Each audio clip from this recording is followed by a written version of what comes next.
Une bonne préparation de la carcasse. Vous avez ça s'est fendu, d'accord. Donc ça, c'est pas grave, hein. Il faut mettre de la colle et resserrer ça avec un serre-joint et laisser sécher. En fait, le bois, c'est quand il se fend comme ça, on peut toujours le recoller. C'est un problème quand il y a un assemblage et qu'il n'y a plus d'assemblage. Là, il va falloir un assemblage, c'est une pièce rapportée qui permet d'accrocher deux éléments ensemble. Donc là, ce n'est pas le cas, c'est dans la masse, c'est fendu ou cassé ou arraché. Et donc, il suffit de recoller, de mettre de la colle sur les deux parties.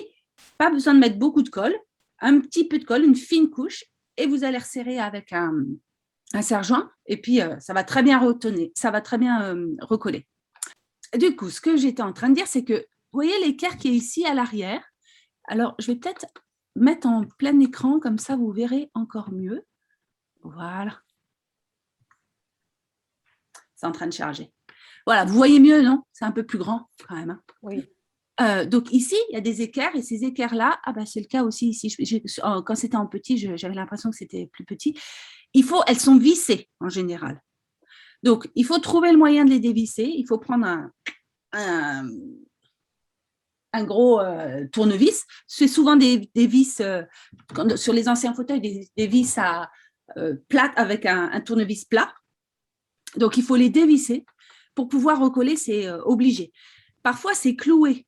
Donc là, c'est un peu plus compliqué. Il faut absolument prendre un pied de biche ou quelque chose pour faire levier et faire sortir ça pour pouvoir tout bien démonter, nettoyer les assemblages et tout recoller. Faut prendre son temps pour faire ça. Et après, il va falloir remettre les équerres. Alors, ce n'est pas une obligation. Si vous avez bien recollé votre fauteuil, ce n'est pas une obligation de remettre les équerres, mais s'il y en avait, eh bien, que vous pouvez les remettre, c'est quand même toujours mieux. Donc, pour les remettre, vous remettez de la colle et vous vissez. Et si c'était des clous, je vous invite à mettre des vis à la place. Et là, vous pouvez mettre des vis cruciformes avec une visseuse, par exemple. Hein. Donc, voilà. Donc, ça, c'est important. Je pense que c'était ça, sa question principale. C'était, attendez, il faut que je remonte dans l'autre sens. C'était, il faudra que je remette, j'ai peur que ça casse au démontage. Bon, ce qui peut casser, c'est les assemblages. D'accord. Mais si, en général, c'est comme je montre dans la vidéo, si on met de l'eau chaude ou alors de l'alcool pour ça dépend des cols, hein, mais souvent sur des vieux fauteuils comme ça va être de la colle d'os qui va se dissoudre avec de l'eau chaude. Vous allez mettre de l'eau chaude et ça va dissoudre. Et petit à petit, vous allez prendre une traverse. Alors évidemment, quand les équerres sont partis, vous allez prendre une traverse en main et le pied en main. Et puis, vous allez faire bouger petit à petit et il faut faire sortir ça.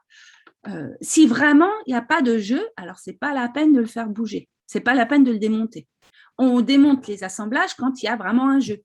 Parfois, il va y avoir un jeu ici, mais il ne va pas y en avoir ici au niveau du dossier. D'accord? Quoi qu'il en soit, il faut toujours qu'un fauteuil soit super bien recollé et le moindre petit jeu, il faut réussir à le démonter et le sortir.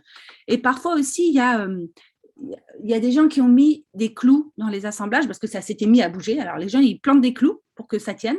Et donc, si effectivement, par exemple, en fait, vous voyez dans cet endroit-là, ici, entre cette traverse et le pied, il y a un tenon qui rentre dans une mortaise ici qui est dans le pied. Et c'est donc un assemblage. Et parfois, il y a des gens, ils mettent des clous ici pour que ça tienne dans ce sens-là, puis dans ce sens-là. Donc ça, c'est carrément la merde, hein, excusez-moi du terme, mais il faut absolument sortir ce clou. Il n'y a pas le choix. Quoi. Parce que si vous tirez et que vous avez le clou à l'intérieur, là, effectivement, le tenon à l'intérieur, le morceau de bois qui est pris à l'intérieur, il va évidemment s'arracher.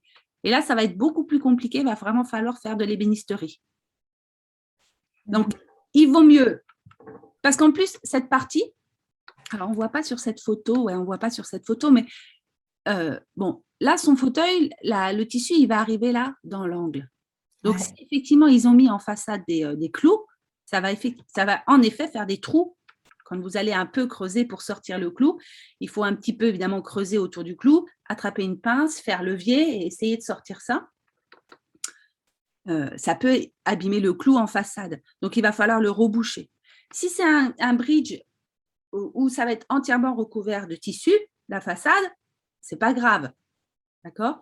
Mais si c'est comme sur ce fauteuil où le bois est normalement apparent, là, ça va être un peu plus embêtant. Il va falloir boucher et refaire la teinte pour que ça se… Ou alors une peinture générale, ce qui fera qu'on ne verra plus rien. Il faudra boucher avec une pâte à bois. Une pâte à bois. Alors, moi, j'utilise du Saint-Aubois.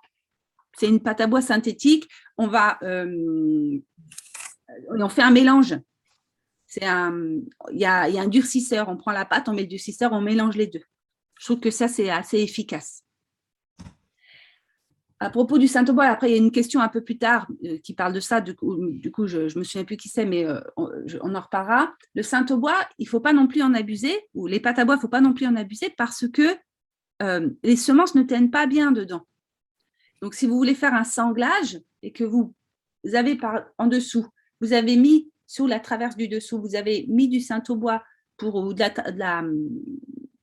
boucher les trous, et qu'après, vous allez planter pour les semences dedans pour, par exemple, un sanglage. Comme la pression, le sanglage, on va le faire dessous. La pression, elle se fait sur le dessus quand on s'assied. Du coup, les sangles, elles pourraient ne pas tenir parce que les semences, elles ne vont pas bien accrocher dans la profondeur. Les semences, ça tient bien dans du bois. D'accord ? Donc, il faut éviter de mettre trop de pâte à bois pour compenser le bois, quoi. Ça ne marche pas bien. Il y a un autre truc qui marche bien pour la pâte à bois, c'est de la sciure de bois très, très fine. Donc, peut-être vous avez un ébéniste à côté de chez vous, chez qui vous pouvez chercher un bocal où vous venez avec votre bocal de confiture, vous lui dites, je voudrais remplir ça de cire de bois très, très fine. Et là, vous allez faire un mélange de cire de bois avec de la colle à bois blanche, normale, de la colle à bois acrylique. Vous allez faire une pâte avec. Et ça, c'est aussi vachement bien comme mélange. C'est pas mal du tout et ça coûte vraiment rien, ça. Hein. La colle à bois, vous l'avez puisque vous allez recoller votre fauteuil. Donc, ça, c'est vraiment intéressant. OK? Donc, voilà. Du coup, Cécile, finalement, quand il y a une carcasse qui a été refaite, je ne sais pas, 2 ou 3 fois, il faut laisser tomber du coup. Non, pas du tout. Non, parce qu'il y a des carcasses qui datent du XVIIIe siècle et on ne les jette pas pour autant. Ouais, donc on fait avec le Saint-Aubois ou la sciure. Ouais. Ouais.